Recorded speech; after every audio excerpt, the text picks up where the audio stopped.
Hello everyone and welcome to the WJHI studios. I am Clay Abels here today with our Jeffersonville Volleyball Coaches Show here on September the 3rd. I'm Clay Abels and joining us today is the head coach of the Red Devils, Mr. Wes Briscoe. How are we doing today, sir? Clay, we're doing great. Thanks for having me. Excited to have you in and talk a little volleyball here. I know as we sit here on September the 3rd, a lot of things happening for the volleyball program at the moment. Let's talk first about last night, big victory in 3 sets over our sister school, New Washington.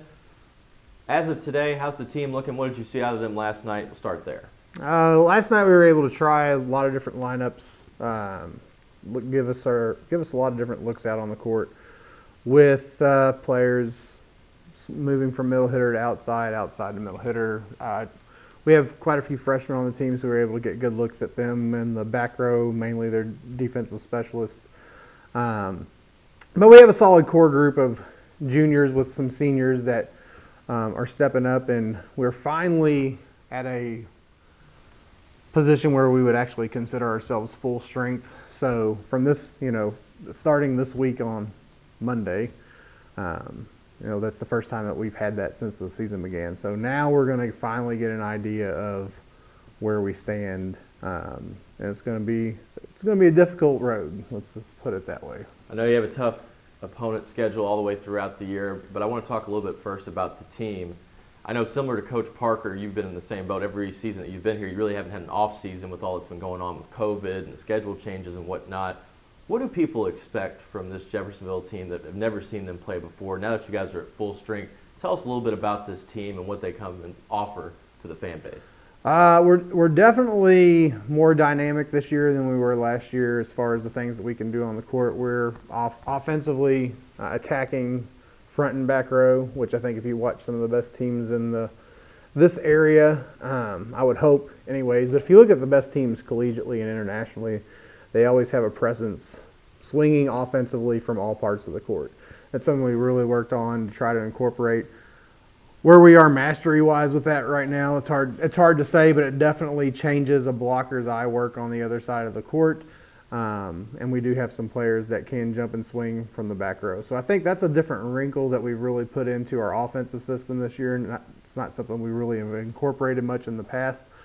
And it's benefited us a lot against some tougher opponents that we have had. We just haven't had our nucleus together really to see it in full swing.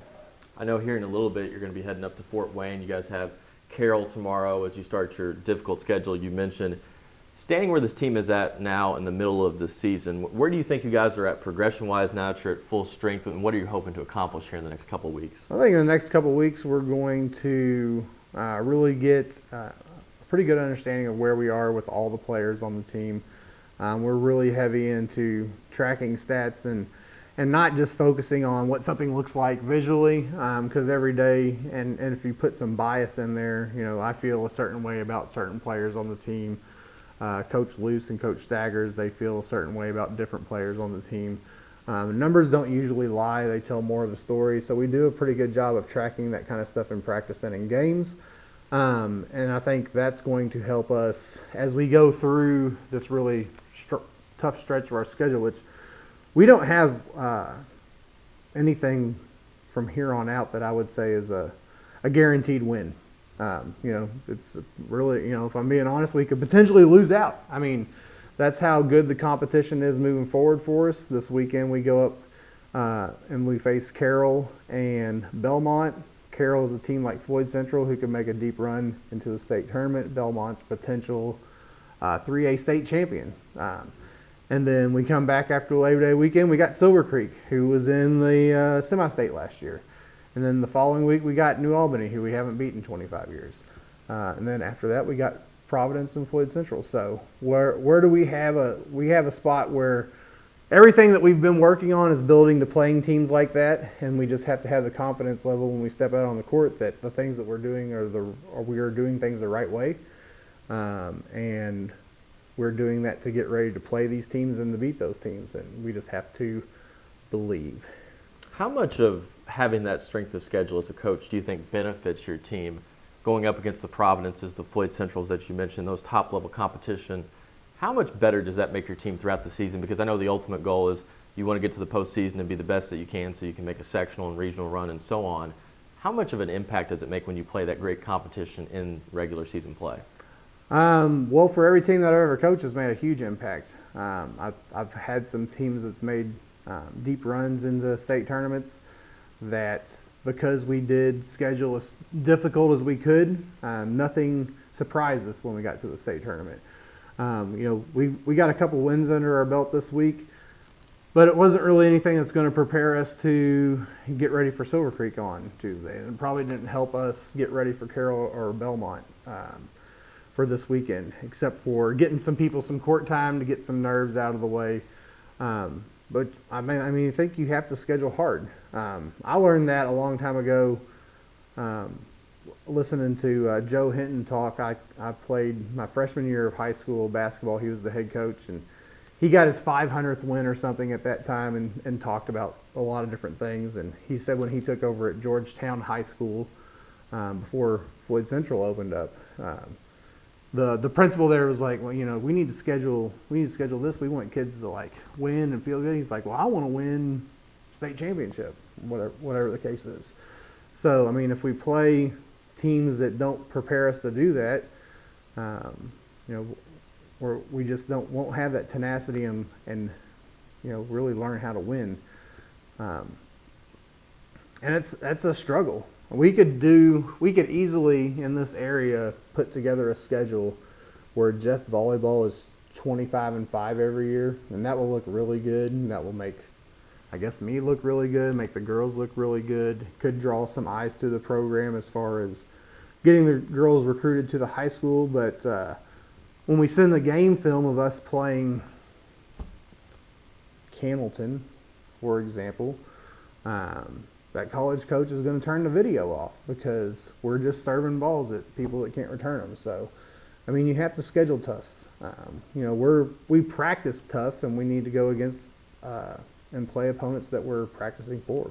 So, here on our Jeffersonville Volleyball Coaches Show, a socially distanced production here from the WJHS studios with Coach Briscoe, I want to transition away for a moment from the Jeff team to one of your former players who certainly made a big impact on the game of volleyball, and that's Allie Stumler. Incredible experience she's had over the last year, winning a national championship with the University of Kentucky. I know she's starting off her senior season big already as they're about to head into some tournament play here in the weekend over at Lexington. How cool was it for you? Because I don't think a lot of people still know this. I know we promoted it a little bit, WJHI, when it happened, but you were there for the championship game. Tell us a little bit about that experience and how cool it is to see Allie get put to the forefront as one of the biggest players in college volleyball. She's put herself there. It's not anything that, I played just a really small part in the overall development of her as a player, as long as, and a lot of people had hands in that. Union Volleyball Club, Kiva, a lot of coaches in the area here have had a hand in coaching her and making her into a player. So there's a lot that went into her getting where she is, but most of it's Allie. She is like this sponge and just collecting information, and she always asks good questions because she would take lessons from people, and of course playing for different clubs, there's a lot of different methodologies that go into, well, we need you to do this type of swing and things of that nature. And so she would always ask really good questions about why, I wanted to do something a certain way, why Coach Pauly wanted to do something a certain way. And she would always give feedback from the things that she was doing outside of Christian Academy, so to help make us better as a program also.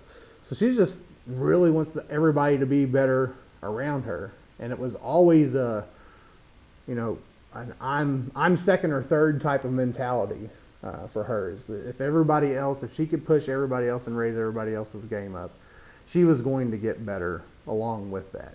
And she really understood that. And you could see that at Kentucky.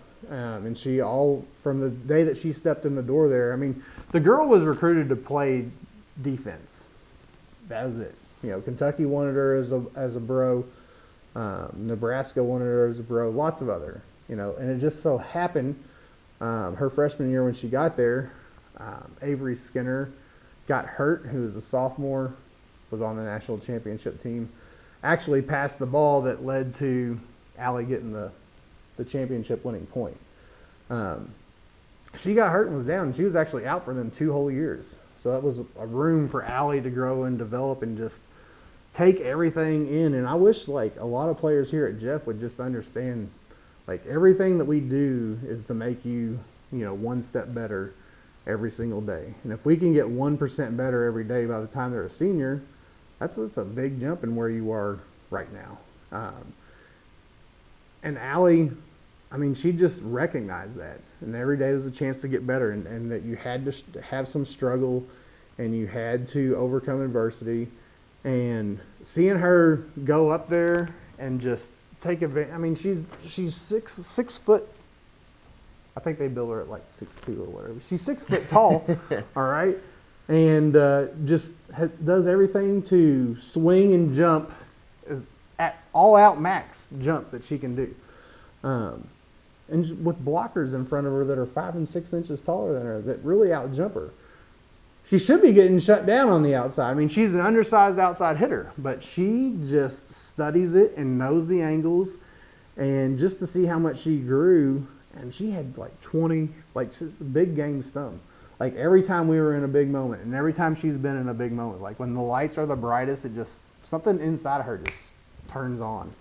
And it's so much fun to watch. And just knowing her on a personal level, like now it's time. They went down 1 set to nothing against Texas, and it was just like my assistant coach Derek. He was there with us, and I was like, "She's gonna start eating now. She's gonna start going to get it."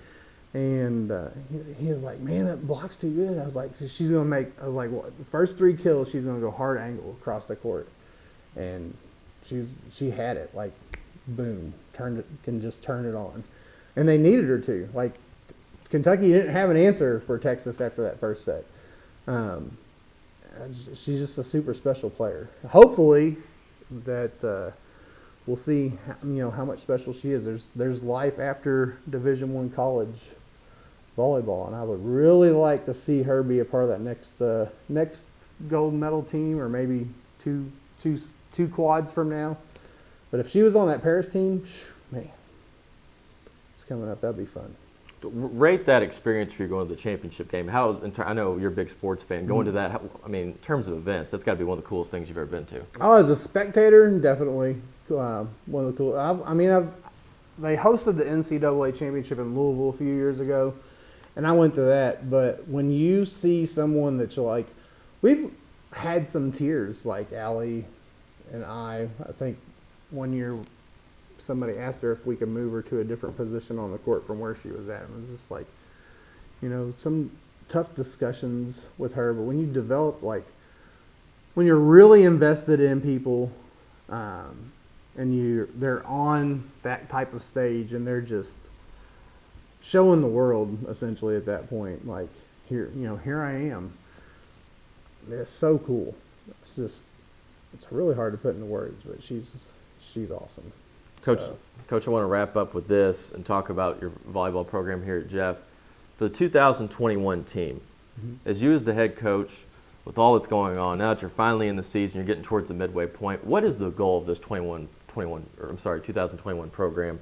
What do you hope to accomplish when it's all said and done, the season's wrapped up? What's your goal for this team? Well, I tell everybody the same canned answer. I guess it's a canned answer, but, we practice every day like we're preparing to make a run for a state championship. Because one, that's just a way that I'm comfortable coaching and preparing a team. And two, I don't know why you go into practice not thinking with that same mentality and want to get that effort out of your girls. And we butt heads a little bit in our practice over the expectations of what the coaches have and the expectations of the players, because they haven't been in that situation. They haven't gone into deep tournament runs. We've won a Saturday tournament once here, and that was a great experience for the girls, but we need to win like every Saturday tournament. And just getting their mindset and their mental toughness built up to where that they're competing every day, and knowing what that takes and what that looks like, and knowing what that's supposed to look like when we transition from a practice to a match. Sometimes the girls get some hard feedback that they're just not ready for. But we believe, and we always try to speak from a position of like love with the girls that we're not doing this because we pride ourselves or want to be a jerk. And I try to never come off that way. But it does, I guess, I can see where a high school girl would sometimes think that we're being extremely rough on them. We just believe that our girls are far more capable of what they can do than where they are. And when they continue to buy in, I told them this year we have 100% as far as like the community around us and their parents, the school. Everybody's bought in, 100% support. They want to see this program really succeed and do well. But our athletes are only about 60% on buying into what we need them to do. So there's a lot of room for them still to grow. And we're doing great things. Abby Dews, as a junior, is going to get her 1,000th assist this weekend. Okay, breaking news. Okay, she's going to do it. She's at 975 assists. As a junior, that's great. That's absolutely awesome. The setter that preceded her, Elena Lacey, got that halfway through her sophomore year, or her senior year, the first year that I was here. So Abby's like ahead of that curve, and that's really awesome that we have players that are starting to reach those kind of levels, because I think that it really supports what we're trying and asking them to do. And the more that happens, the more that buy-in, I think, in the end is going to increase. But we're still a long ways out from, I think, where we want to be.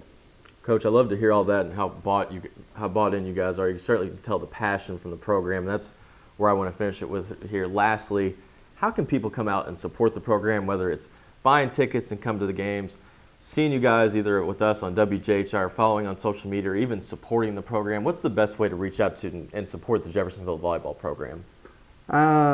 Be a fanatic when you're at the game. I think sometimes we play, and I don't think it matters on the opponent. If we're playing really well in a match, I want to see people like up, yelling and screaming, just cheering on our girls. And sometimes it's like a tennis rally going on. You watch a professional tennis match on TV, and all you hear is the pop of that ball on the racket. And sometimes in the gym, all you hear is that pop of the ball on somebody's forearms or coming off somebody's hands. And we really want it to be like crazy type of environment. Our girls are super goofy.